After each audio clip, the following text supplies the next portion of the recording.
following is a presentation of the Belly Up Sports Media Network. All right, welcome in everybody. Week 2 is here. It is time for some NFL football. We've got lots to talk about today. We're going to recap the Thursday game before you tell us some of our takeaways from actually what turned out to be a little bit more exciting game than I think most of us thought between the Eagles and the Vikings there. We're going to talk injuries today and how we're going to fill in for those around our fantasy lineups as you triage. Every week is terrible for injuries, but it seemed like more than usual because we're magnifying week 1.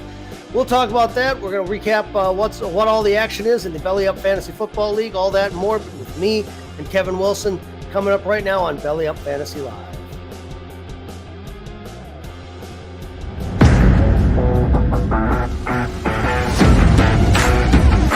Rieger getting traded to Minnesota changes nothing. 6'4" guys running 4.4s. These guys don't grow on trees. And a lot of times I'm willing to bet on, especially long term, on the freak athlete. You don't ever want to overreact to what guys look like in preseason. There's been a ton of preseason all-stars that never make rosters or never pan out.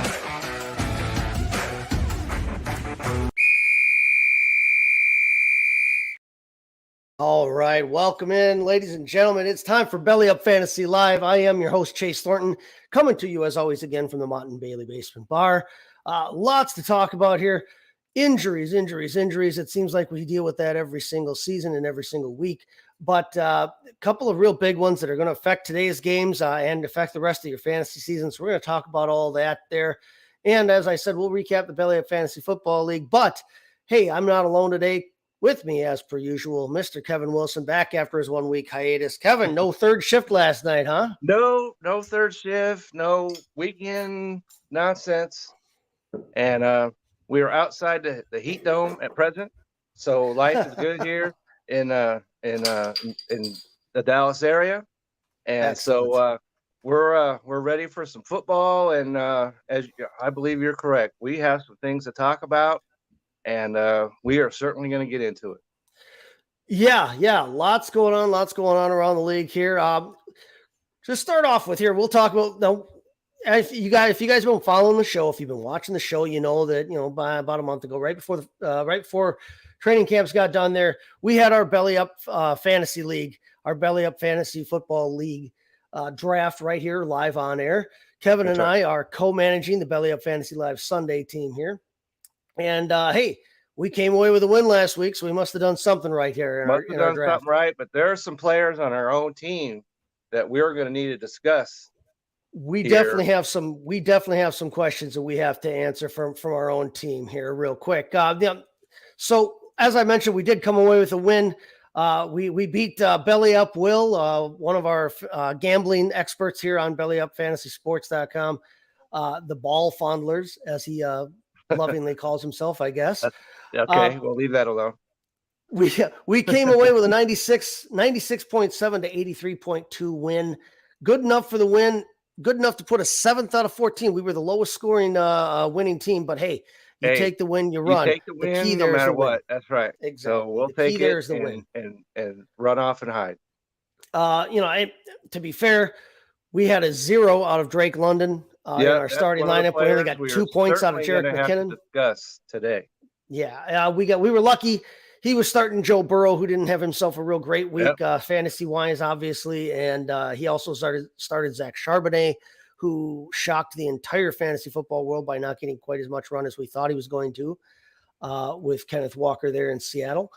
But he, to his chagrin, is going to be replacing J.K. Dobbins. We'll bring up J.K. Dobbins and talk a little bit more about him later. But obviously, J.K. Dobbins tearing his Achilles tendon. He's out for the season. So Will already has a replacement in his starting lineup to make for the season.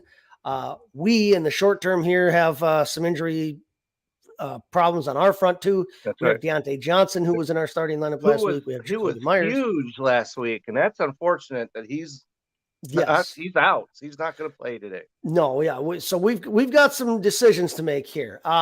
This week, however, we are playing Robert the Intern. And, as his team says, don't lose to the intern. That's his team name is don't lose to the intern. So we are playing Robert the Intern. He's 1-0. He's 1-0. He had a big win last week. In fact, he was the highest scoring team last week. And so he's sitting in first place after week 1. We're facing him this week. Now, if you take a look at the matchup here, he has Tua, who obviously had the gigantic week last week. He has Justin Jefferson, who already went and had himself a nice game. He had a really nice game, but he fumbled out of bounds. That was the only thing that was the big problem for the Vikings. But the Vikings aren't within a score if they don't have Justin Jefferson on that team. So obviously nobody's panicking over JJ. But he did have him, and he's already got a decent start scoring wise that way with almost 25 points from him. He'll be getting Mark Andrews back this week at his tight end position, which will be a big boost. Played Hayden Hurst last week, but anytime you're getting the consensus number 2 tight end back, especially at that crazy position, he's got himself set up for a pretty nice week. Now, we got lucky and we had TJ Hawkinson already play. TJ Hawkinson, that's no luck because we planned and got him. That's true. And so we did. And I have him on my home fantasy team as well. And so I came out pretty well out of Monday or Thursday night's game. I also had Devonta Smith. So yes, I'm sitting really well over there in the home league. So I'm happy right now out of that Thursday night game. And as we're going to talk about that, and so we'll hold off on further discussion. Well, no, we did come out of that though pretty well. I mean, like I said, I kind of ran down some of the people he's got. You guys, we've talked about who we have, but with our tight end having gone and the top wide receiver in all of football having gone for him, we are actually up by less than a point. But TJ Hawkinson actually outscored Jay Jefferson. Jefferson had this 2 week, touchdowns. so, yeah, we're in pretty good shape sitting right now, but we do have some lineup decisions we have to make. Real quick, we mentioned Deontay Johnson, who we started last week, is out. We also had Jacoby Myers. Now, we had Jacoby Myers on the bench. And he had a big week as well. He had a big week. Yep. That's a situation I'm going to be watching, not necessarily vis-a-vis Jacoby Myers, but if you watched the show last week, if you listened to us on MD's fantasy football show, Operation Domination, if you paid attention to any of that, going into last week, we figured that, the Raiders facing the Broncos, that Devontae Adams was going to be shadowed by Patrick Surtain. Guess what? He was shadowed by Patrick Surtain. He had himself an okay day, especially when you think about it in light of the fact that he was covered by Patrick Surtain. But the number 2 receiver, Jacoby Myers, went off and had himself a day. That's a situation I'm going to be watching all year long. I am going to be, I have flights booked right behind the Broncos all year long. I'm going to be just following the Denver Broncos around all season, and I'm going to be playing the number 2 receiver of whoever plays them, because that number 1 receiver is going to be shadowed by Patrick Surtain more often than not. That number 2 receiver should find himself with more opportunities, much like we saw Jacoby Myers last week. I love that idea. This week, you're talking about Terry McLaurin and Jahan Dotson. I expect Surtain to go with McLaurin. A player I like a lot. I love Dotson this week. So like I said, that's a situation I'll be watching there. Yep. So, I like, and we've discussed Terry McLaurin as well. Don't like him so much this week. I love Scary Terry, but not if he's going to have to be, dealing with the Surtain there. But anyway, I digress. We had Myers on our bench last week, but we got the win, so we didn't have to worry about it. But we are looking at some lineup holes here. So we have to replace Deontay Johnson. My thoughts on this: we have Romeo Doubs and we have Quentin Johnston on our bench that are still available to fill in for a wide receiver. My thoughts on that between the two, based on especially what we saw last week, but based on the fact also that it looks like Christian Watson will not play again. We know that Romeo Doubs is a favorite target of Jordan Love. If it's completely up to me, I'm plugging Doubs in for Johnson. What say you there? I see that he is in fact in our starting lineup at present, and I think he had some touchdowns. I think there's more that he's capable of presenting, because as you always talk about, we can't chase down touchdowns, but I think he's going to get more volume. And so I really like what we have here in our fantasy lineup. I think he should stay there in our fantasy lineup. So there's not really much to discuss, even though Atlanta, according to this, is the 4th ranked pass defense. But, they're not bad against the pass. But the thing about Romeo Doubs, and it's the thing that I kind of preached all preseason, not just because he's on my team, we knew that he was a favorite target of Jordan Love, that Jordan Love and he had a connection. Doubs showed out last year early in the season before Christian Watson got going. When he was still out with injury, Doubs showed that he could be a viable receiver. He led the team in targets, caught 5 targets, or had 4 catches on 5 targets last week, had only 26 yards. They were all short targets because he's kind of working through a little bit of an injury deal himself. But he is going to play. I expect more yardage to be there. You said he did catch 2 touchdowns. We know he's a favorite target there. And if Watson is going to be out again, and if Aaron Jones is going to be out again, which it looks like it could be, they're going to have to go to somebody. I think Doubs can be a focal point, not just a focal point, the focal point possibly of the offense focal point of that team. I believe so. And so I think he's a better plug-in than Quentin Johnston, who really didn't get a ton of run last week. And going up against and why Tennessee, would you when you got Keenan Allen, Mike Williams? We can discuss this because Tennessee not impressed with their defense, and we have some because we've got Dalvin Cook and we've got Jarrett McKinnon in our starting lineup. 2 guys. Yeah, Jarrett McKinnon's where I wanted to go next. I think we both agree that Doubs has to be the fill-in for Johnson. No question. So we've got him on there. That's good. I already made an executive decision earlier this week before waivers ran and picked up that Denver defense in place of Kansas City's defense. I didn't like Kansas. Kansas City already faced Detroit week 1. They're facing Jackson. No, you don't want that. Yeah. You don't want. We don't want Jacksonville this week. I would much rather see that Bronco defense face the Commanders this week. So I made an executive decision especially up there to in grab Mile High City, and so and even though they lost, they only gave up 17 points. Or was it? Was that what it was? Yeah. I mean, it looks like it might be. Unfortunately, after 1 week, we don't want to overreact. But last year, what was the problem with the Broncos? They couldn't score enough points. If they could have just scored 20 points, if they could have scored 19 points every week, they would have had a crazy winning record. They'd have made the playoffs. Yeah. Looks like maybe more of the same so far this year. We'll see. They're dealing with injury stuff of their own. The last week, they've got some guys coming back this week. But you did mention we have Jarrett McKinnon in our starting lineup. Jarrett McKinnon did not get a ton of run last week at all. And they got Jacksonville. I don't like that. Defense, one of the things that worried me the most was that McKinnon didn't see any of the targets last week. And he only had, I wrote it down. He had, that was one of the guys that I wanted to discuss. Jarrett McKinnon. He had 1 catch on 2 targets. Yeah. Okay. One catch on 2 targets. That is not good at all. Meanwhile, they're running back.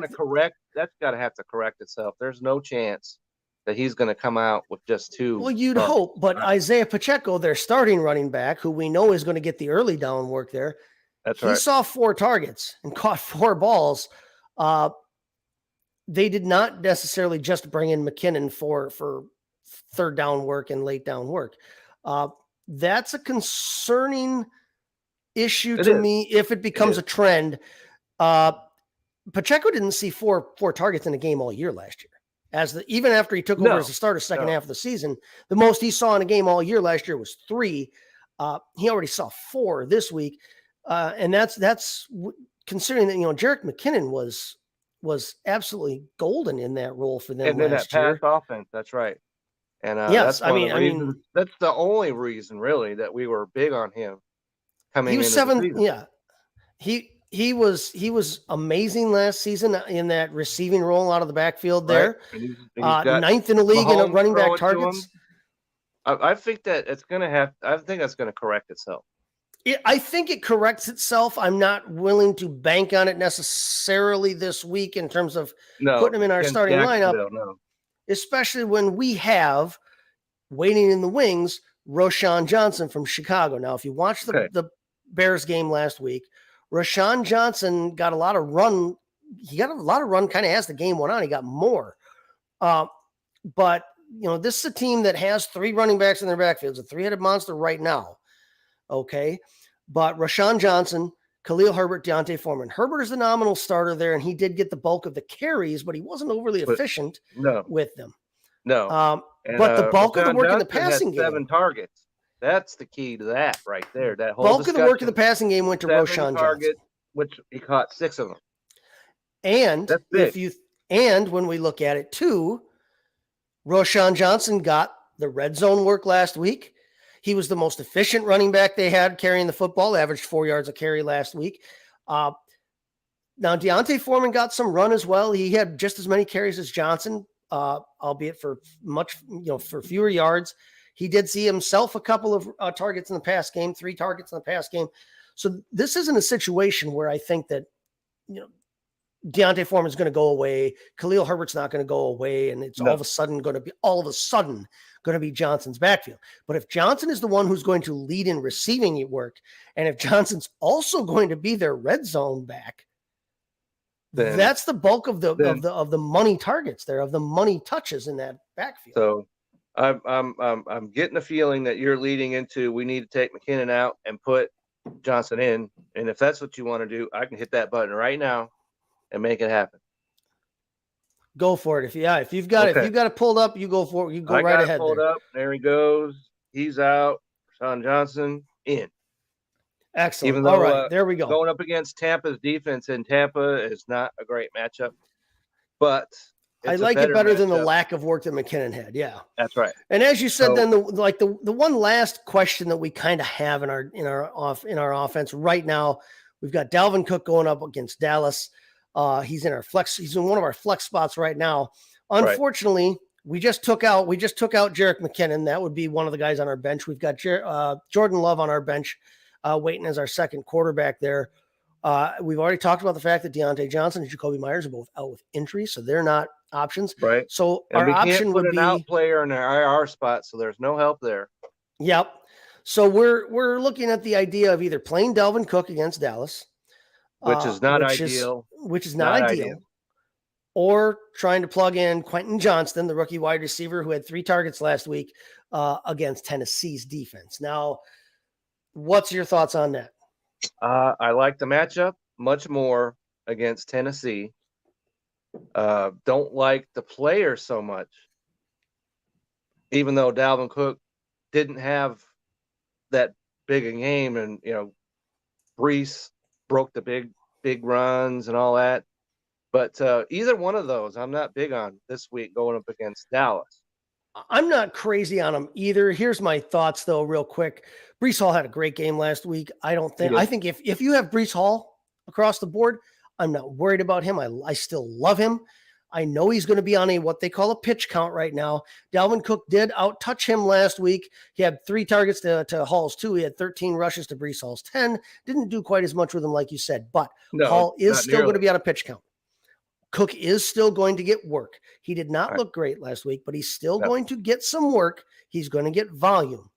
And this is a team now without Aaron Rodgers, speaking of injuries, with Zach Wilson under quarterback. I think they're going to have to lean more on their run.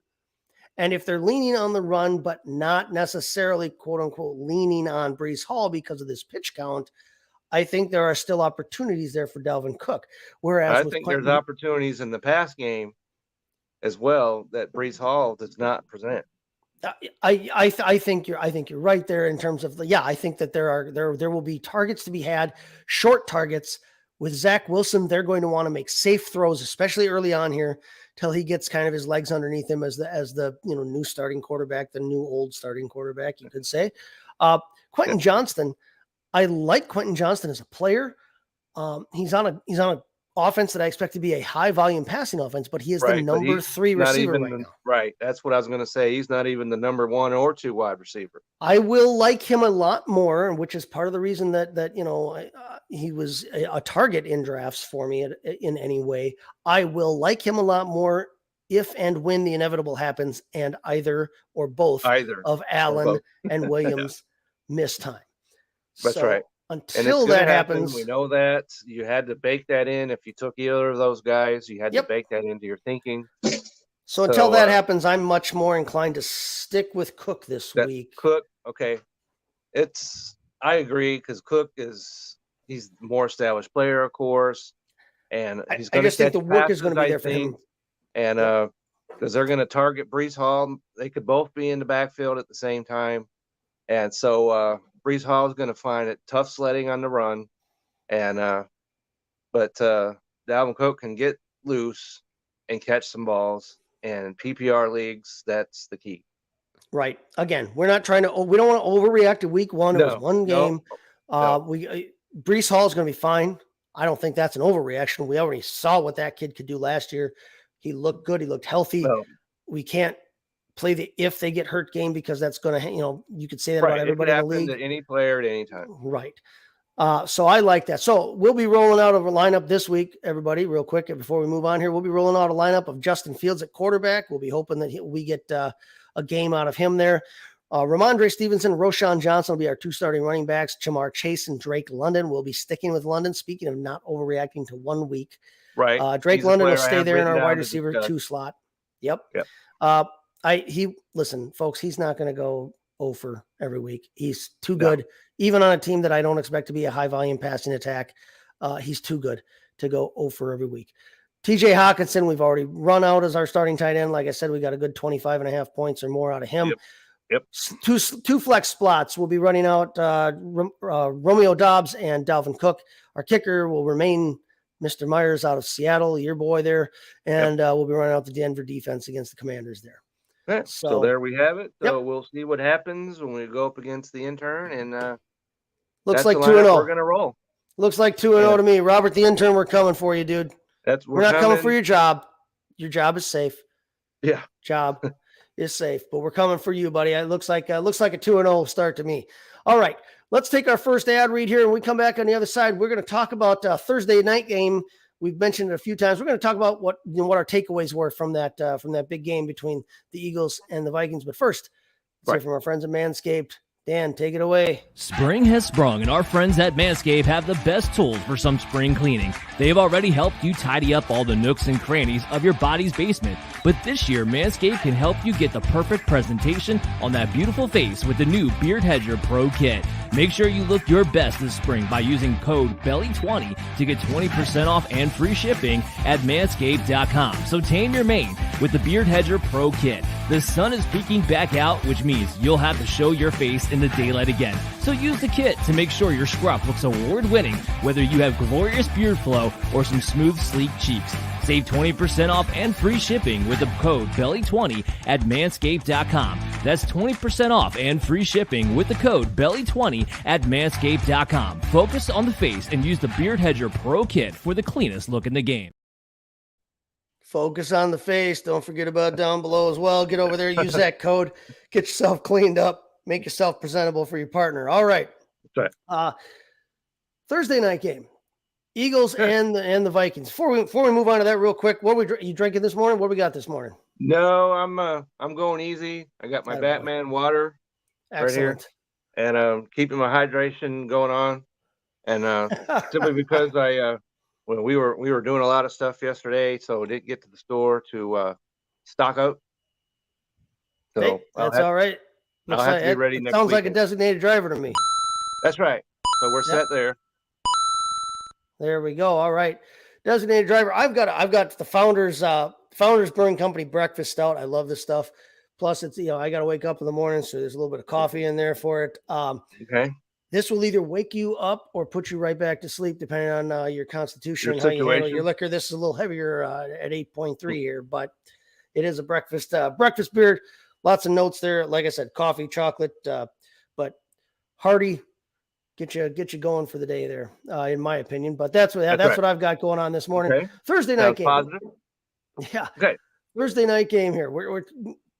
We Vikings and Eagles. Another 1-score game for the Vikings. Another 1-score game loss for the Vikings, which broke my heart. I'm sure you have to figure because they won all those 1-score games last year. That's going to even out. We knew that going in, and we knew that there was going to be some regression there. But yeah, right. 11 1-score game wins last year. If you're Philadelphia, I think you have to be concerned because the previous week you let the team back in the game. This week, you let the team back in the game. Strong defensive teams like the Philadelphia Eagles are supposed to be should not allow that to happen. And my main reaction is everybody's like, oh, Kirk Cousins, but he threw for 344 yards. Okay. And so he put together a fabulous fantasy number. He really did. He really did. He did. And so if you're married to him, so to speak, and you have him as your starter or your number 2 starter, you are set, because the team results matters nada in fantasy football. And he's got Justin Jefferson and Addison, who I've been speaking of since the day he got drafted, and Hawkinson, and Madison's a guy I think we need to talk about a little bit. But he's got the offense that's going to present him with plenty of fantasy opportunities. And so if you have him at quarterback, which I would have happily drafted him. I've got Trevor Lawrence in the other league I'm in, but so I would be happy with him. You can't just you have to be ecstatic of what he did on Thursday night in fantasy football. If you're a Minnesota fan, then you're not too happy. But other than that, fantasy player, you're happy. Yeah, no, I think that, I mean, listen, again, it seems like we say it every year. It seems like we preach it every year. Not just us, but I mean, everybody's always down on Kirk Cousins, and they want to run in real life. Everybody wants to run him out of town there. Yeah. Nobody wants to take him on their fantasy roster. And then all he does is come out week after week after week and put up starter type numbers in fantasy football. Like you said, on-field results don't necessarily matter for fantasy purposes, unless you're a big betting guy. And I'm not, because I'm where my dot on the map is right now. It's illegal to bet anyway. So, exactly. So that's not a lot of that going on around here. But but yeah, Kirk Cousins is a guy that he continually puts up starter type fantasy numbers. If you waited on quarterback, you're which happy today. Had been the prevailing strategy for most of the last decade, and is now kind of like the pendulum is starting to swing again.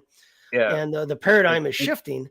But if you waited, interesting when they say that, but then when you get into the draft with actual people, and then they start coming off, quarterbacks come off the board in the 3rd round, but you stick to your guns and wait, you're going to wind up, if you wound up with him, you're good. Right. And you've got as good a numbers or better than whoever was taken way back in the 3rd round.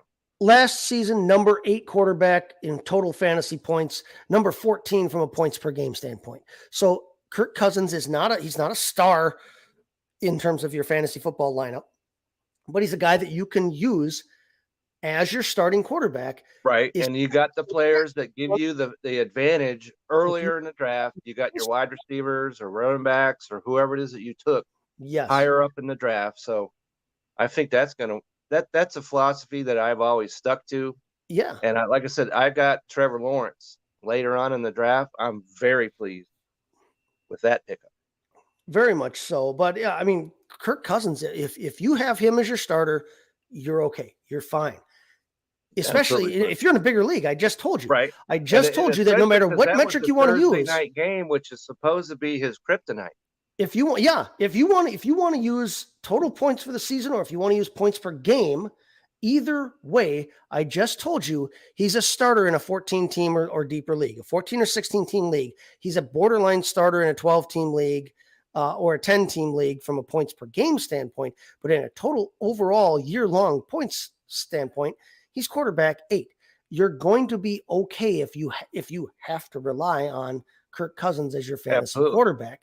Now, if you have him as your number 2 he is maybe the best number 2 quarterback in a super flex league. As your number 2, you are set. He's one of the guys. He's maybe the first guy that you can look at and say he will be going in that second tier. He will be going in that after the starters tier. Right. So if you got in a super flex one format, of those guys earlier, and you're a 2 quarterback league, how could you not be happy with that? He's quite literally the top guy in that not the starters category. That's right. And so if you ended up with him in a super flex league, unless you're drafting with a bunch of 8-year-olds who don't really understand the super flex format, and you were lucky enough to get 2 of the top 10, 12 type guys, Which, you can't do you better weren't planning than on Kirk that Cousins. happening because And it's weird for me to sit here and talk him up from 2 hours away from this Twin Cities as a Packer fan. well, you could talk them up because they're 0-2. Facts are facts. Facts are facts. Yeah, They're exactly. 0-2. I could So, be thrilled as you could all be hell. dancing a jig at the same time as you're, walking Listen, on as a the Packer fan, Minnesota I hope they Vikings keep him grave. forever. You could do both those at the same time. I hope he signs a 5-year extension tomorrow morning. But as a Packer fan, but from a fantasy standpoint, heck yeah, stay there, dude. Keep tossing that ball all over the place. Other takeaways that I had from Thursday night's game, Mr. Addison is as advertised. He's a thing. Is, and I He's knew that officially was a going thing. to happen.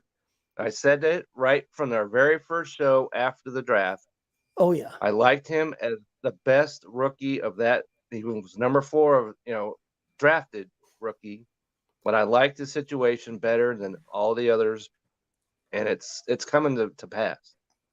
I said words you're not supposed to say when they drafted him, where they did. Watching the draft live, I was not thrilled to see him go across the river there.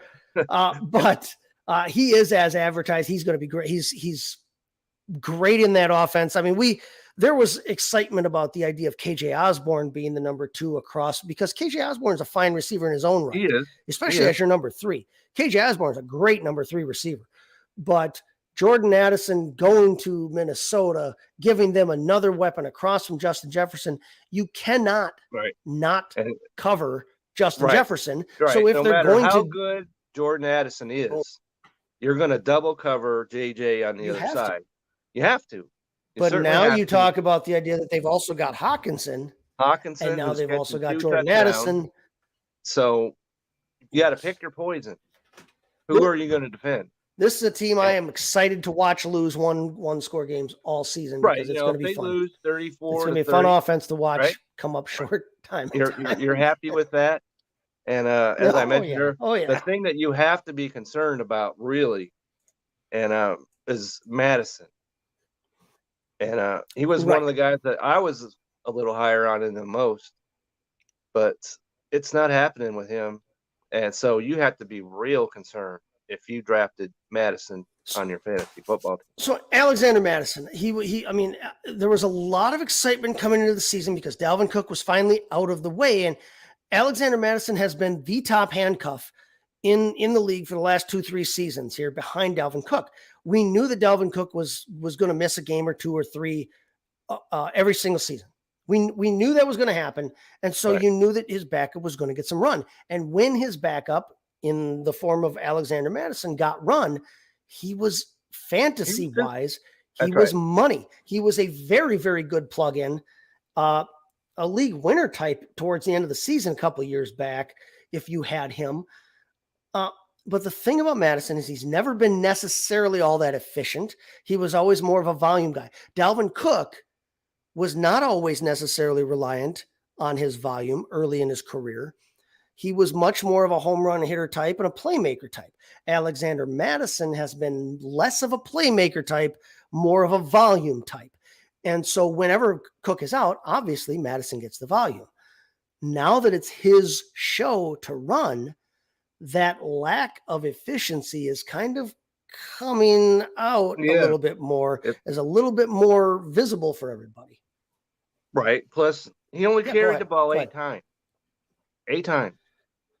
He only caught half of his targets. He had 6 targets, which is good, but only caught 3 of them for 11 yards. So he's going to have to touch the ball more. But if you're not efficient, how do you touch the ball more? So that's like a conundrum that Minnesota is going to have to figure out what they're going to do there, because he's only had 19 rushes in 2 games. There are some running backs that might get that in 1, even in today's NFL. Oh, right. And right. So we'll probably see 2 or 3 of them at least today. So so if you have that Madison and he went 69th in the league that I'm in, that's way too low production to take a guy, because 69, that's what, the 6th round. And you got to get more out of him than that out of your 6th-round draft pick. Yeah, it's definitely, 1 week is chance. 2 weeks Right. can be a coincidence. 3 weeks Right. or more, we could start to see a trend. Now, I just told you though that in his career he's not efficient. He averages 4.0 yards a carry for his career, but to be dead honest with you, he hasn't averaged over that for a season since his sophomore season 4 years ago. His first 2 years in the league really jacked up that yard per carry average. He's a sub 4 yard per carry running back in the same mold as Leonard Fournette has been. In the same mold that we've seen Joe Mixon in. What do we always say about Joe Mixon? He's a volume back. We know he's the man there. He's the guy that's going to get the carries. As long as Madison continues to be that volume back, he's going to be a low end running back too, I think. The problem is that we've got Ty Chandler there. And Chandler looks like he could start to eat into that workload just a bit. Well, just to be fair to him, he went up against Tampa Bay's and Philadelphia's defenses in the first 2 weeks. And next week, he's going up against a couple of rough defenses. Yeah, he has the Chargers at home next week, and we saw Miami just do whatever they wanted offensively against that Charger defense. And so, don't panic yet. I'd say that the caution light is blinking pretty good right now on him. But wait till next week. And then if he doesn't show out against the Chargers, now we've got a full-on 4-alarm fire. The building is collapsing. Now you got to start worrying. Yeah. So don't panic yet. Just hold it. Hold your breath a little bit. You need to, relax your breathing. But let's see what happens next week. Like in Braveheart. Have a completely different conversation. Yep. Hold. That's right. Hold. So yeah, don't panic. Don't panic yet about Madison. No. But the alarm bells are they're definitely signaling that the train is coming. So you might want to start hitting the brakes just a little bit. Something's happening. Right. But on the other side of the ball, they've got their own running back questions on the other side of the ball. But yes. One thing I would say, what is this game all about now? This game is all about speed. And if Philadelphia wants more speed in their game, how much better could you do than to plug a guy in whose last name is literally Swift? DeAndre Swift with a monster game Thursday night as the guy. There was people that were dropping him before that game. And so egg on your face if that's what you did. Overreacting. Yep. But DeAndre Swift with a heck of a game. Yep, and he had a heck of a game. And if you happen to be a Brown owner, you might be a little concerned right now because Smith looks like he's coming into focus. But that's an offense that can support all three of those players. So I like what they're doing up there. Oh, I definitely think it can. Yeah, we know this is an offense that can support multiple fantasy weapons. Now, DeAndre Swift with the second most carries in a game of his career so far, but he did the most with them that he could have. But that had a great Minnesota's defense. So looked like the guy that we've always hoped. Yeah, but don't be dancing any jigs just yet over Swift because that was against Minnesota. So that's great that he did what he may did. Be against Minnesota, but you put up 175 yards rushing against anybody in the NFL. You're doing okay. So dance a jig a little bit, but he did it on only. It's a short. There were only 3 targets. Because, right, Minnesota's defense gives this.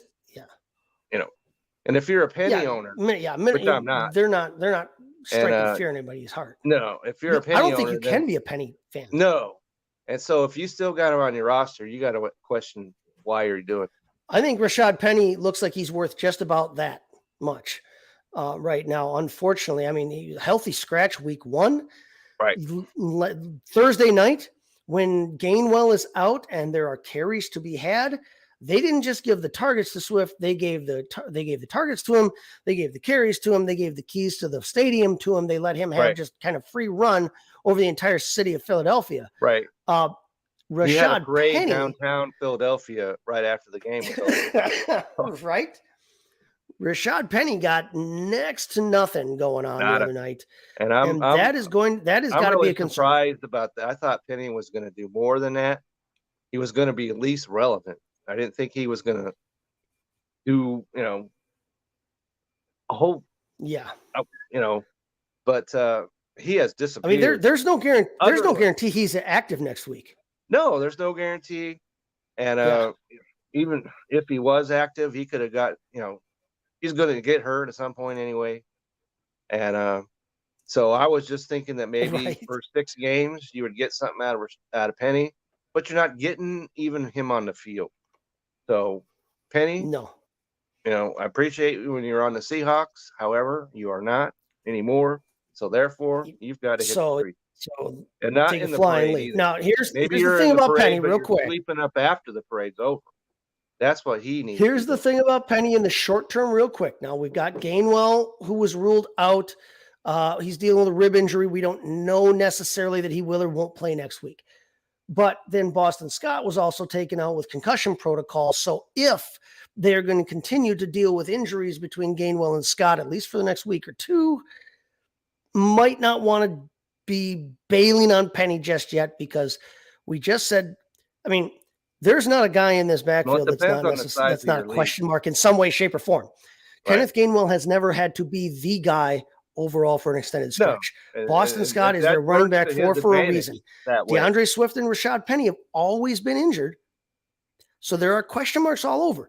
If now Gainwell and Penny are going to be injured, you've got to hang on to the other 2 running backs, even if for some inexplicable reason they push Swift to the back again and return him to a complimentary role.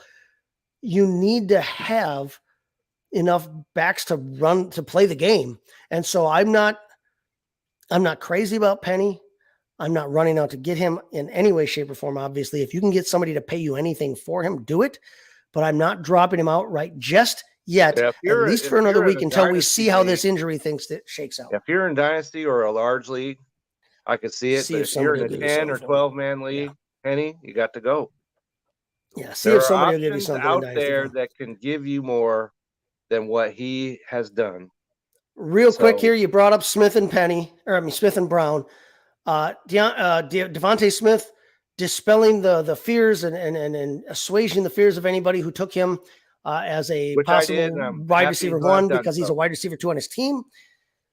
Listen, there are a few guys in this league. Devontae Smith is one. Jalen Waddle is one. Tyler Lockett is kind of one. T. Higgins is one.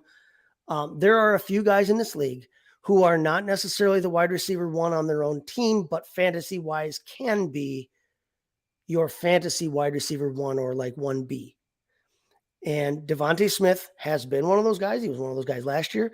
This year definitely looks like another one of those years. We know he's explosive. We know he's a hell of a football player. Listen, A.J. Brown is special. A.J. Brown is big. A.J. Brown is the guy in that offense, and he will be. He's going to get his. Don't panic. But if you took Devontae Smith, if you have him as your wide receiver 1, you're going to be okay. Now, it's good. There might be some mercurial weeks. Yeah, I don't know if you're going to have him as your wide receiver 1.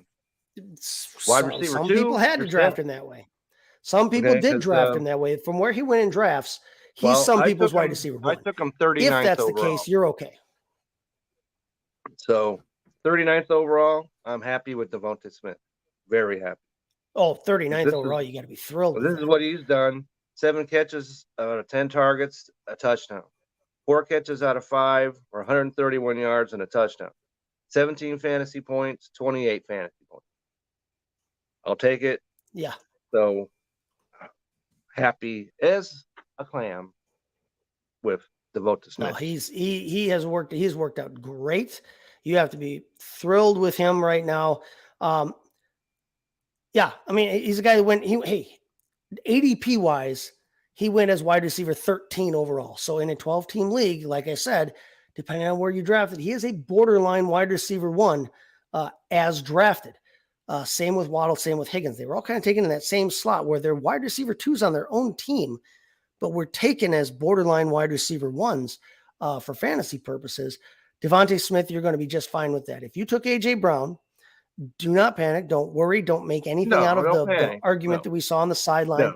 No. It's a dude that wants his. It's a dude that wants his, and he's going to get his. We've seen it. They're not going to not throw the ball to A.J. Brown. He's too damn good. Right. Too damn good. They're not going to not throw to him. Right. So you can One live week. with both of those One guys week of in having your A.J. offense. Brown, you didn't get 28 points. Calm down. Yeah. Calm down. And because especially if you had the tight end, right? Goddard. Dallas Goedert. Goddard. Don't panic. He's going to be all right. We said that after week 1. We said not to worry about Dallas Goedert. He's too damn good. He is still a top 5, top 6 type tight end in this league. They came out and said after last week that they did not make enough of an effort to get him the ball. They needed to get him more involved. They did get him more involved. Now, he didn't get a ton of yards, but he did see a lot more. He did see a lot more run this week. Saw many more targets. Saw many more catches. 7 targets for your tight end. 6 catches on 7 targets. Expect much more than that. Right. No, you got to be happy with that. 22 yards. So you can hope for more than 22 yards. And he's going to be all right. And the other thing is he didn't get any red zone usage. Now, we had a couple of tush push touchdowns from Jalen Hurts. Red zone for the Philadelphia Eagles is going to be frustrating. You got A.J. Brown, who's the size of a Titan there, a Greek Titan, right? But yet, and you've got Dallas Goedert, who's a very good tight end. You've got running backs in DeAndre Swift, who can work the pass game and the running angle, as can Kenneth Gainwell, as can, for that matter, Boston Scott and Rashad Penny. You've got all kinds of weapons that could be used in the red zone, but their biggest red zone weapon continues to take the snap on every play. And as long as he's taking the snap on every play, if they're down within the 1 yard line, they're going to take that snap and try and push it in with Jalen Hurts. You got a big, strong quarterback like that. Why not? It's worked thus far. They're not going to change. They don't care about our fantasy lineups. So the red zone is going to continue to be frustrating in Philadelphia, but Dallas Goedert is going to get his. He's going to have more than 22 yards in a game, especially if he continues to catch 6 balls a game. Don't worry about him. Still run him out there. He's a tight end. He's a locked-in tight end 1 every week. All right, let's take our second ad read real quick here, and then when we come back on the other side, we are going to talk about the rest of the injuries around the league and how we fill in for those either this week or for the following, for the rest of the season in the case of some of the guys like Aaron Rodgers and J.K. Dobbins. But again, first, let's hear from SeatGeek and our good friend Ryan. Hey everyone, it's Ryan from No Credentials Required to talk to you about one of our newest partners at Belly Up Sports, SeatGeek. Yeah, live sports is great on television, but the feeling of being at the arena is a priceless experience. That's why our friends at SeatGeek are there to help you find the best tickets at the best prices. Not only can you get tickets to sporting events, but you can also get tickets to concerts, comedy shows, musicals, and more. Search for your desired event now at SeatGeek.com, enter promo code BellyUpSports at checkout, and you save $20 off your first purchase. SeatGeek. Life's an event. We have the tickets. All right. Once again, use that code, get yourself some discount over there and see the world and see some culture. Get out there and expand your mind a little bit. All right. So injury-wise. That's right. Big news last week at the quarterback position. Broke half the people's hearts and made the other half of the people the degenerates of the world cheer. Is what, as a Packer fan, was your reaction to what happened? Oh, it's terrible. Oh, it was terrible. Listen, the guy did a ton for this franchise. He's a legendary quarterback. He'll go into the Hall of Fame. He'll go into the Hall of Fame with one of these jerseys on. Probably if people are being objective and not being prisoners of the moment, he's the best quarterback in the history of the franchise, even over this guy, Bart Starr and Brett Favre. Got him a Super Bowl. It's not, I mean, I know people want to point to his playoff record. They want to point to everything else. Listen, if you're objectively looking at his skill on the football field, Aaron Rodgers is one of the best quarterbacks in the history of the game. He's still one of the best quarterbacks in the league right now. I have nothing but respect for what he did for the franchise. I will not blow smoke up anybody's ass. I was tired of I have been tired of the drama. The same way I was tired of the Favre drama at the end of his tenure. Right. I think the team, the franchise made the right decision moving on to Love. I don't like the fact that they drafted him as early as they did. I think that hastened Rodgers' exit and heightened the drama here the last few years. But in the moment now, they have made the right decision by moving on from Rodgers, and not just because he got injured. Right. Him getting 39 years injured old. costs them their draft pick. They're not going to get their first round draft pick. They're going to get a second rounder now. Yeah, great. The NFL is better when its best players are on the field. The NFL is more fun to watch when It's its best certainly players more are on fun the to field. watch the The Jets NFL is and more Dallas fun if he's on when the field. I'll tell you that. big time. And Aaron Rodgers is a controversial figure. People either love him or love to hate him. And the NFL is a better product and more fun to watch when guys like that and the diva wide receivers and the bad boys and the loudmouths and whatever. It's a better league. It's more fun to watch when those guys are on the field. This is a loss for the entire NFL. And not just a loss for the New York Jets, not just a loss for the Green Bay Packers. I hated seeing it. Okay, that's a well-rounded, reasonable The reality is, take. So that's what we try to be. Try to be reasonable. Try not to be emotional and overreact. and well-grounded and insightful. So we'll let others decide whether we are or not. But the player that's the most interesting to me out of that injury, it's not even the quarterback. It's Garrett Wilson, the wide receiver.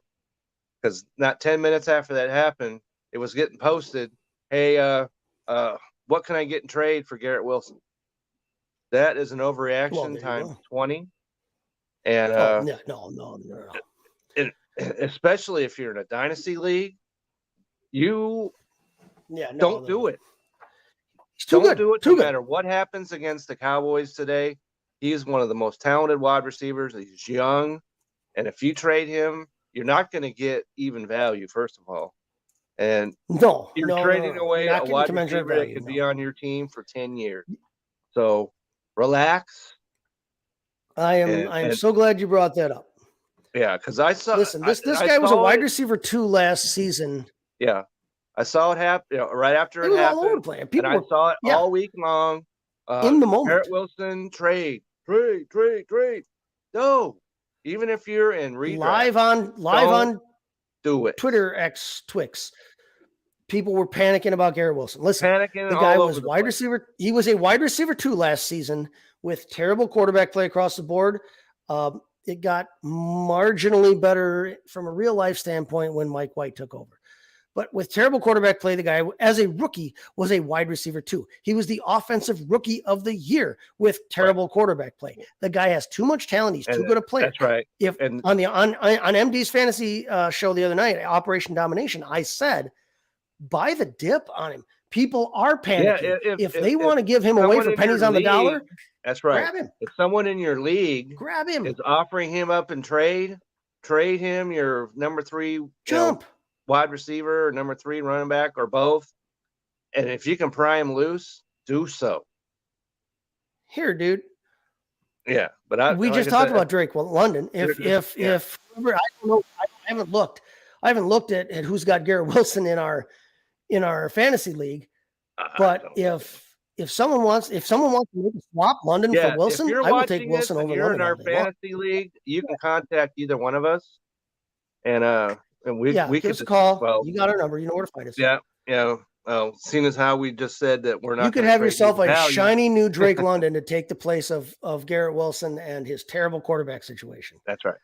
I agree. I agree there. Buy the dip on Wilson. Do not panic. Do not get rid of him. Do not flip out about that. It'll affect his numbers. He's not going to have the same numbers that he would have had with a Hall of Famer throwing to him. Few guys can, but do not be panicking and tossing him out. Other quarterback injury news, CJ Stroud has been a question. Looks like he's going to play today. But if you are looking to replace Rodgers or if you are worried about your quarterback situation, using the NFL.com ownership numbers here, there are still quite a few guys who are under 50% owned that are available out there that you could grab. That's right. Jordan Love from the Packers, the guy that took over for Aaron Rodgers, looked pretty good last week, threw 3 touchdowns. Yep. I'm not going to anoint him the next Hall of Fame quarterback of the Green Bay Packers just yet. But fantasy-wise, even without all of his top weapons, heck, I got him in 3 leagues because you and I have. I'm excited about it. I am coming around as a Packer fan. I am coming around to the idea of Jordan Love being my guy, being my quarterback. And I'm looking at this. But he's out there at 10.2% rostered. You got Baker Mayfield, Okay, just throwing a guy out Mayfield there. is out there. Geno Smith, well, he's at 76%. You're not getting him. Daniel Jones at 72. Here's a guy that we all had given up on. Russell Here's a Wilson, guy we all had given up on who looked very good last week and is going to have to throw the football. Matt Stafford. Matthew Stafford. Okay. Now, I know Matt Stafford comes with his own injury All right, risks. let's see. Matthew But that Stafford. dude balled out last week. He did. And so there are some players. Derek Carr's at 26% rostered. I like what he did last Derek week. Carr is a guy I had on my list. Yep. And Brock Purdy. You know that Brock Purdy's floor is 2 passing touchdowns a game. He has maybe the best top to bottom collection of weapons in the game. When you talk about Deebo Samuel, who I'm not admittedly high on, but he's still an electric player. Deebo Samuel, Brandon Ayuk, George Kittle, Christian McCaffrey, Elijah Mitchell. Right. It's a who's who running down the list of people he has to throw to. Brock Purdy's floor is 2 touchdowns every game. Brock Purdy is a guy out there that if you're in panic mode because you waited and then took Rodgers, you already made a move. There are options out there. Hopefully, you've already made the move, but there are guys out there. There are still guys out there that you can get in, or if your guy goes down this week. You probably don't have many choices if you're in Dynasty. But if you're in redraft in a 10, 12, even a 14-team league, you have options. So if you were in a Dynasty league and relying on Aaron Rodgers this year, you should be in win now mode. And if you're in win now mode, you need to be prepared to make a big move and grab another quarterback and get him in there anyway, because your window's closing. So yeah. Right. If you were were relying on Rodgers, you got to grab somebody. Right. So running back position now. There are some injuries at the running back position. There are. Austin Eckler, top running back in fantasy football, out for this week. So do you Aaron start Jones. Kelly? That's the question there. I don't think I do. If you have him, you do. Hopefully you've got other options. And if you're in a 14-team league, Austin Eckler's out. Yeah, Kelly. If you're in our league, go ahead and start him. If you're in a 10-man league, hopefully you've got somebody that you can put in there. If you have him in a 10-team league, you should have a deep enough bench that you may have had. Yeah, you may not have had to run to the wire real quick and grab somebody. Of course, especially because I don't think it's a long-term thing. No, if you're me, okay. Here's who I have. I got Brian Robinson, I got McKinnon, and I also have Jamal Williams. Jamal Williams has to be in for this week. Has to be in this week. And I also have our man Javonte Williams, who very pleased with what happened with him. Yep. And so hopefully, you have running backs already on your roster that you can move into that starting spot. Go ahead and pick up Kelly. And if you have to play he needed to be a priority ad this week, I think. Eckler's out. Jones looks like he's going to be out. Obviously, Dobbins is out tearing the Achilles. He's done for the year.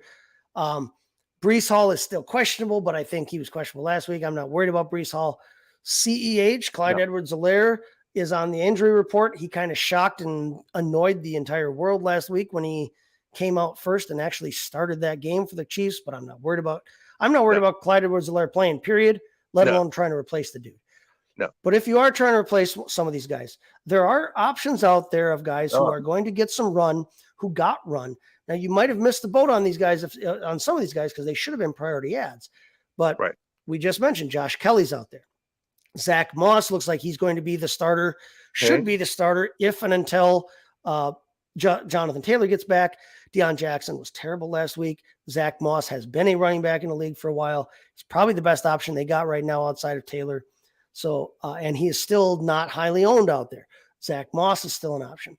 Kyron Williams surprised the world last week, although it shouldn't have been a giant surprise, and took more of the had more of the workload than Cam Akers, especially from a fantasy scoring standpoint. So he's a possibility. We've already talked about Rashawn Johnson. Kendre Miller, if he's healthy, if he plays, which he's questionable. Kendre Miller is a guy who has opportunity. Was that? He's questionable. What was that? Today. He's still questionable coming into today. And he plays Monday night. That's right. Which is not ideal. So Not ideal. But there is a path there for him to get work. Right. So hopefully you got somebody else besides him you could plug in, because if you have him and he doesn't play, what are you going to do then? Right. Yeah. And luckily you got 2 games on Monday night. So there are options out there. There are ways you can get around that. Jerome Ford for the Cleveland Browns is a guy that in an emergency situation, if you were relying on Miller, you could plug him in and still get some points on Monday night.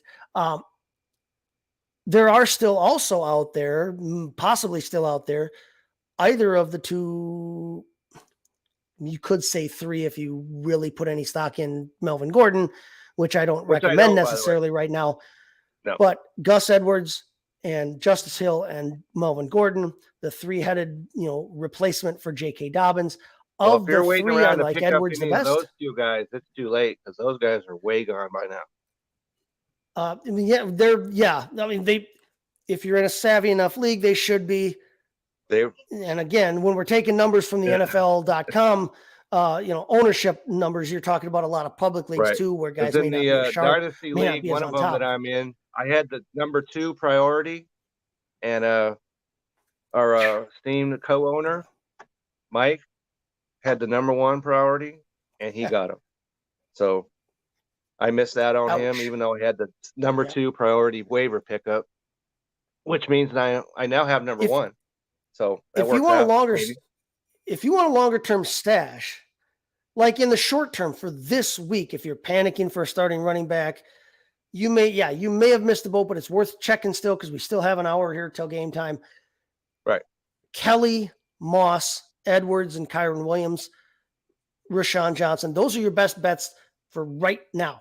If you need somebody this week, long-term stashes, I like Tajay Spears in Tennessee. Tajay Spears Outsnapped Derrick Henry last week. Derrick Henry still looked good, but Tajay Spears got work, got receptions, got some run, and is an explosive player. Derrick Henry has looked fallible in the last couple of seasons in terms of injury-wise. He is older. He does have a ton of workload. He's going to take a pounding. And he's the guy if that and when runs that over pounding people, catches up with him at any point. Tajay Spears is at money. some point. That's right. Right. So the wide receiver position, some of our injury concerns, doesn't look like Christian Watson's going to play again for the Packers here. No. Jacoby Myers, we already said, was out with a concussion. Brandon Cooks, who had a good week last week and is the number 2 for a nice passing offense in Dallas. Looks like he'll miss. Deontay Johnson, we already know, is out. DeAndre Hopkins is questionable. Amari Cooper from the Browns popped up yesterday on the injury report. I saw that. Again, a guy, and the thing that sucks there again is he plays on Monday night. You got to wait for news on him. So have a backup plan in place. Puka Nacua, who would have been the priority ad to take the place of any of these guys. Right. Now he's on the injury report. Picked up like the number 1 in my league was the number 1. The guy had number 1 priority, got him. But now he's questioned. Listen, Puka had a good game. We knew that there were going to have to be guys there.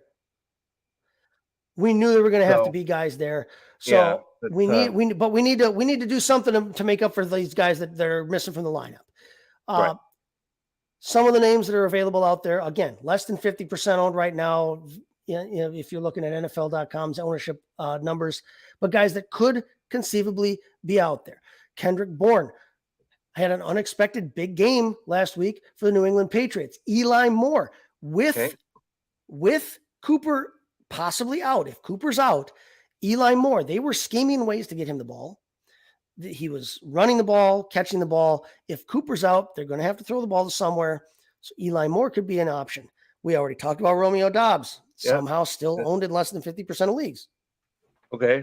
And a player that makes it so that I almost want to wash out my mouth while I'm saying him is Allen Robinson, because he has disappeared absolutely over the last couple of years. And then completely zombied last week and came back from the dead and wandered around the field and got 7 targets. Yep. That's right. He had 7 targets. It's not ideal going up against Cleveland, but no, and Pickett did not look good last week. He's 10% roster. So if you're looking for a 1 week player and you're in a larger league, he's almost certainly available. Or, like we just said too, it's a Monday night game. If you're going to hold out hope for Amari Cooper, and then he Right. doesn't end up playing tomorrow night, there is a very good chance that you can last minute run out, Pick up. add Allen Robinson. You don't like it. I don't like it. The American people don't like it, but he's at least a guy you could plug in your roster. And if he gets you anything, On if a he Monday gets you night. 3 catches for 14 yards, you've got more points than Amari Cooper got you sitting out. So your emergency plug-in, Allen Robinson is an option out there. Keep that in mind. You right. make a good point. Robert Woods, a guy who Yep. should He's be another guy that you really and don't we'll see a wanna ton of bring up. targets in that but passing game. That's right. And But so there's some he will players be that there you might and he have will to get hold some your looks. nose, right? Yep.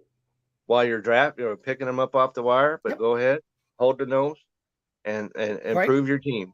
Do it. Do it. You got to do what you got to do. We're in it. We're in it to win it. And we're in it for good right now. I mean, the league has started. The week has started. So, tight end position looks like Mark Andrews will play after missing last week. Travis Kelce's going to play after missing last week. So your top 2 guys are in. You don't have to worry there necessarily. I love it when people say, I heard this yesterday a ton, listening to the big shows on Sirius XM or watching on TV and watching the fantasy football shows and that. And they always say, oh, be careful if you're going to plug this guy into your lineup. Be careful. The hell you mean be careful? Like we're going to be walking on eggshells all Sunday because we got a guy in our lineup that, I mean, Right. he's either going to produce or he's not, just like Right. everybody else in my lineup. Right. What do you mean be careful? It's not like I can go on and it's going to be what it's going to be. Be careful. Be Right. careful if you start at Mark Andrews. He may not play the whole game. Who the hell else is any good at tight end other than Travis Kelce? If you have Andrews and he's playing, you're playing him. It's the end of the discussion. You drafted him as such. Use him as such. If he's in for 8 plays, he's got just as much chance to score as Pat Freiermuth. That's right. Sorry. It's the reality of the situation.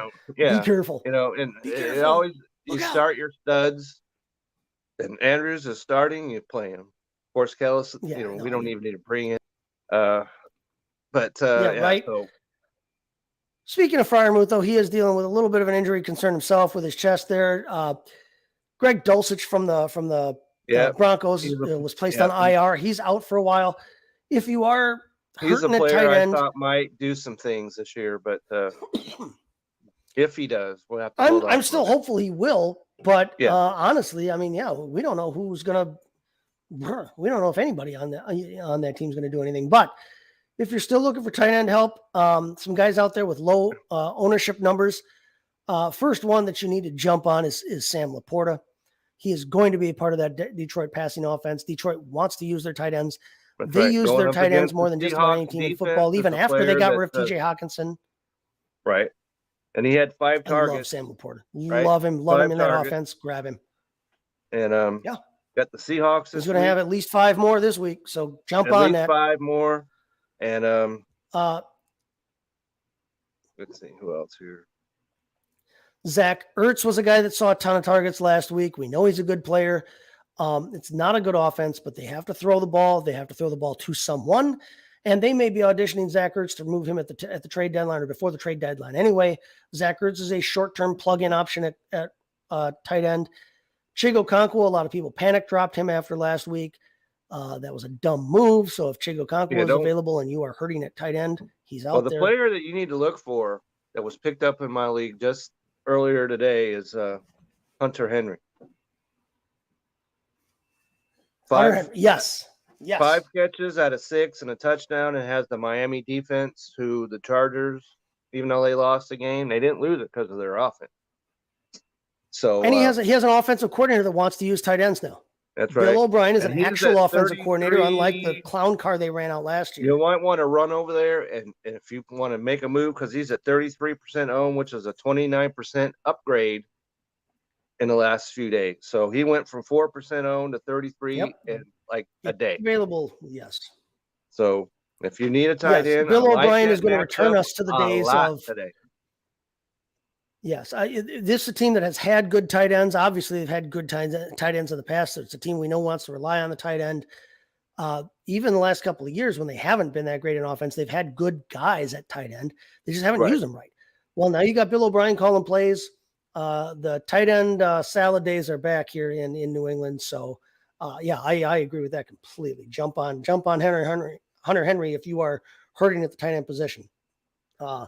Looks like jumping back real quick for the wide receiver, Jerry Jeudy going to play. I'm not overly excited about him, but they do need a number one wide receiver. As soon as you get Courtland excited Sutton, about Jerry underwhelmed. Jeudy, he lets you We down just said every time. Dulcich is out. Yeah. So, right. Be cautious. Anything else real about quick being here cautious, you but want be to jump on cautious and talk with about, or anything else that Well, let's see. 'Cause I wrote some things I'm down not here. I'm not excited about Jerry Jeudy. No. Yeah, go Not for it. excited. Let's hear it real quick here before we Some turn people players loose. at the one player I did want to mention. It's not an injury or anything, but if you happen to draft Brandon Ayuk, you are in good shape. Woo! Real good I love shape. Brandon Ayuk. I'm not a Debo fan, fantasy wise. Overall. And 8 out of 8 for 129 yards and 2 touchdowns. Brandon Ayuk was a priority target of mine in not just best ball, but in redraft as well. I love Brandon Ayuk in that offense. I like him better than Debo Samuel. I agree with you completely. We have a start sit question here real quick. I put the money where the mouth is because I drafted him, like I said, 79th overall. Let's see, Tyler Higbee or Marquise Brown. Friend of the show, John Nelson writes in, wants to know Tyler Higbee or Marquise Brown in a flex spot. First off, secondly, hopefully there's some better options. Hopefully, because I'm generally not a fan. I'm generally not a fan of running out a tight end in a flex spot. No, just because it's such a volatile position. Yeah, unless you've got somehow you got Mark Andrews and you got somebody. But we're also talking about if you went bully tight end in your draft or whatever. Yeah, Marquise Brown 5 targets last week, 3 catches, 28 yards, didn't score. This is not going to be a high scoring offense. No. Somebody has to catch the ball, but as we said, that somebody looks like Zach Ertz. Yeah, I would go with Marquise Brown. If that was my only option, I'm going with Marquise Brown. Okay, well, and Tyler Higbee only had 3 targets. We caught all 3 of them for 49 yards last week. I'm going to, honestly, between the two,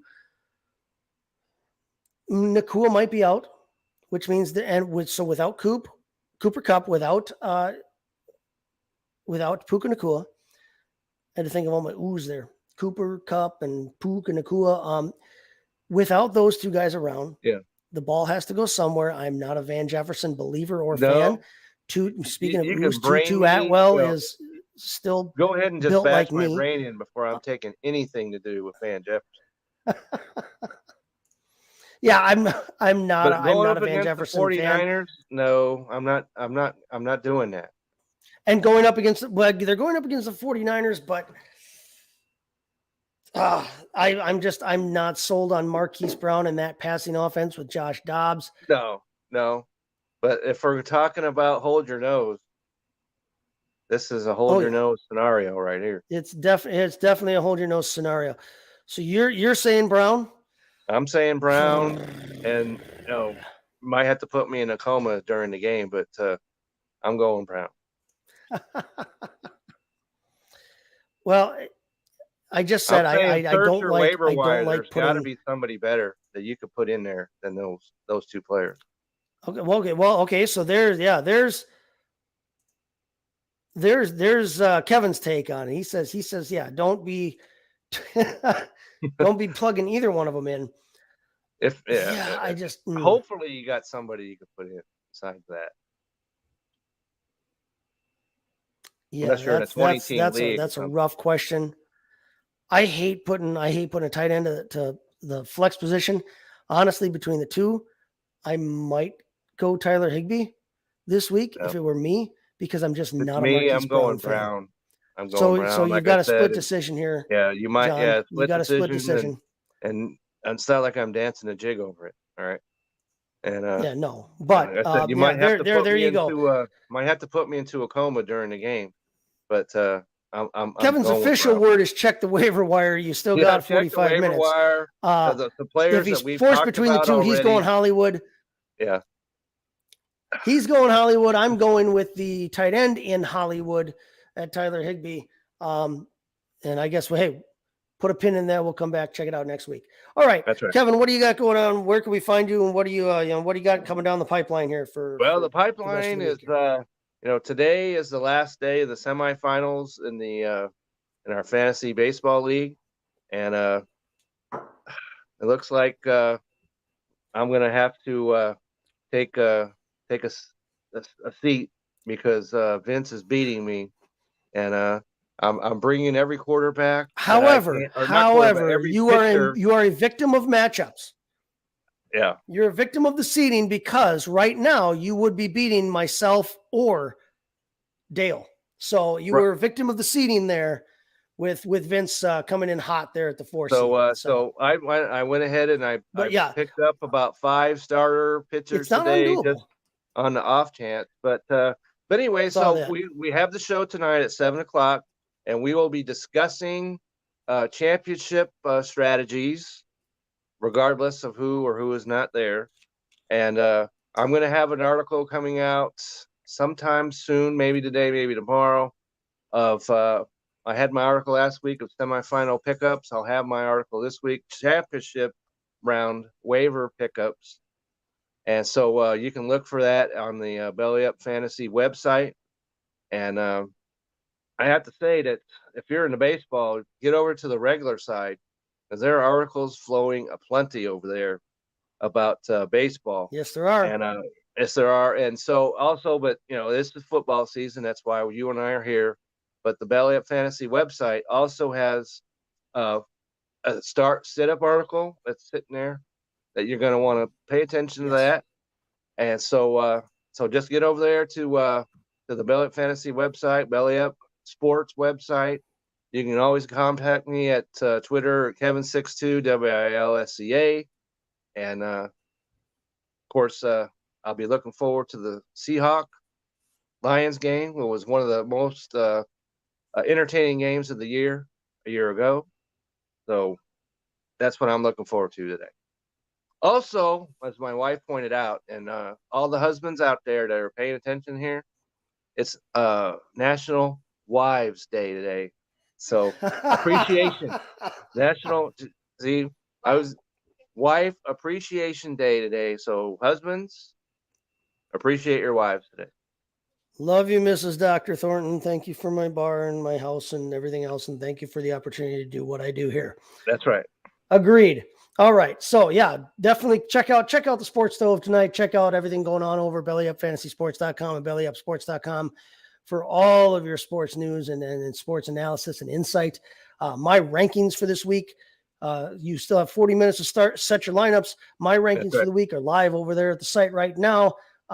Check out tomorrow. I'll have some Monday night previews going on, including for DFS plays there. Right, since there are 4 teams playing tomorrow, two Monday night games means we got a bigger slate for DFS. The second Monday night of the season, but they had done it the first week every year. Right. They had been doing that the first week, but hey, I'm all for it. I don't care. Right. So fire it up. We got plenty of games to watch Sunday afternoon. If there's a must-watch game, Pittsburgh Cleveland's got to go up to the top of the list. So Monday night, you got Cleveland's getting ready to take charge of the Central or the North. Central. Wow, that shows my age.